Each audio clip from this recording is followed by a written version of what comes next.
waa ma ne man semaine bu jot ma ñëw ne leen man maay Amina Diagne damay yëngu ci formation ci mbirum entrepreneuriat waa ma ne lan mooy entrepreneuriat salaamaaleykum maa ngi leen di dalal ak jàmm ci VSD de Mina Pro. Entrepreneur dañ koy faral di dégg ñuy dégg ci télé yi programme yi naan dañuy financer entrepreneur waaye luy entrepreneur ñu bari bu ñuy dégg entrepreneur dañuy jàpp ne mooy kii nga xamante ne day ñëw tabaxal la sa kër wala tabaxal la sa bâtiment ñu koy faral di waxee ci wolof entrepreneur kooku mën na nekk entrepreneur waaye mën na bañ a nekk entrepreneur kon léegi lan mooy entrepreneur mooy kii nga xamante ne mu xëy ak mu ñàkk xëy xaalis bi day ñëw fekk ci ko loolooy entrepreneur mooy ki nga xamante ne buy nelaw sax mu ngi liggéey xaalis léegi mën ngeen ma ne ban liggéey rek moo am boo xamante ne dangay nelaw xaalis bi di la fekk ci mu bëgg ñu andi benn exemple foofu bu dee dangay jaay tey jii nii mun na am dangay jënd marchandise boo jëndee marchandise bi nga jaay nga am ci sa tuuti bénéfice bu dee da nga dëkk ci loolu bénéfice bi nekk loo xamante ne yow boo jëndee jaayaat li nga ci am boo ci fajee say soxla lu néew moo la siy dese ba boo doon jënd 5 yow 5 rek ngay mën di jëndaat wala boo doon jënd 5 tamit 6 ba 7 moom rek ngay mën di jëndaat te mun na am sax yenn saa yi di nga jaay sa xaalis ba nga xamante ne dara du la deseti ba da nga war a xaar pour amaat fond noonu boo ko jàppee noonu doo mun a avancer waaw yaa ngi liggéey waaye doo mun a dem dox ci tànku entrepreneuriat léegi boo buggee yow léegi doon entrepreneur su boobaa dangay xool ki lay jaay marchandise bi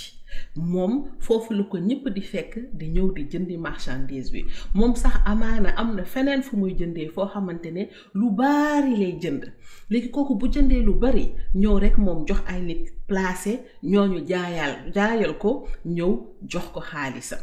léegi boo bëggee mun a toll foofu yow yaay seet yow yaay dem nga gëstu nga laajte lii au lieu ma ciy jënd 5 wala 6 bu ma ci jëndoon 50 ñaata lañ ma koy jaayee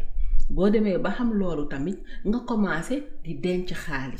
xaalis bi boo ko jaayee balaa ngay jël sa xaalis bi yëpp jëndee ko yoo xamante ne amul maanaa dëggantaan dangay am tuuti loo xamante ne danga koy denc bu dee denc bi dafa jafe mun na nekk loo xamante ne danga koy dugal ci tontine ba nga xamante ne tontine bi bu yow boo teggiwee nga dem jënd ci grossiste bi nga xamante ne xaalis bi ngay mën a am foofu mooy gën a bari bu dee tamit dangay nekk plombier wala nga nekk ci mbirum liggéey façon liggéey yooyu dangay xool yow naka ngay jàngalee yeneen nit yoo xamante ne dinañ mokkal liggéey bi ba yow dootoo soxla di xëy di liggéey suba ba jant soo pour mun a am loo xamante ne dinga ci mun a faj say soxla donc li ma bëgg a andi foofu mooy entrepreneur du liggéey ba sonn rek nga xëy suba yeewu rek nekk entrepreneur déedéet dafa nekk loo xamante ne danga ko war a teg mu nekk loo xamante ne dangay seeni man de fii laa bëgg jëm te bu ma fi bëgg a eggee kon léegi su ma